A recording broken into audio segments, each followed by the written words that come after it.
Hi, Steve Gordon here. I'm making this short video recording in order to demonstrate how wet your wear is when you think it's dry. Or maybe I should say how wet my wear is when I think it's dry. So I pulled this out of a bucket that there was a dried bucket I'd used, and it turned into slip, and then it dried completely out, and it's been sitting around for weeks like this.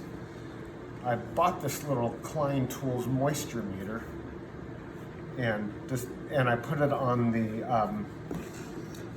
under mode here. I choose masonry because I think masonry is closer than drywall to what clay actually is.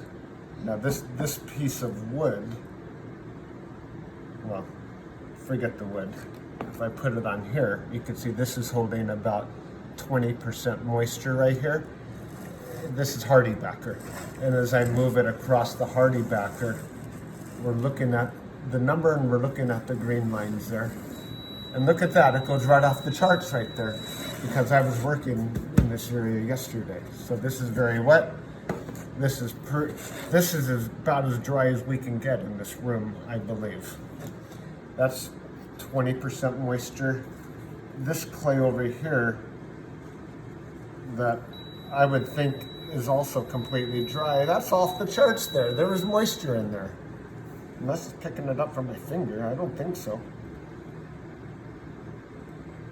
There are just places where it finds some moisture.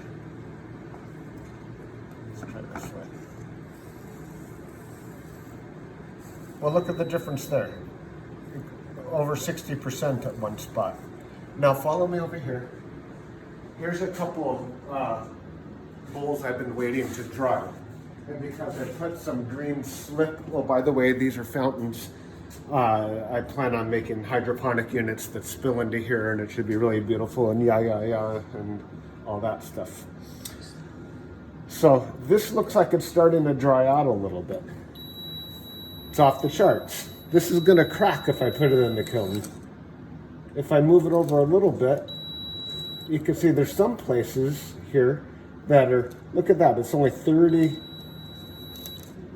like right there, it's 28. And I move it over just a half an inch, and it's something over, it just says, it's basically just wet. And I go up on the sides, and I don't know how accurate it is because I'm not getting a real firm grip here. But it looks to me, even if it's not exactly accurate, that this is about as dry as this is going to get up here. It's been sitting around for 2 weeks now. And as I move down, 9.9%, it's probably more than that because as I get down,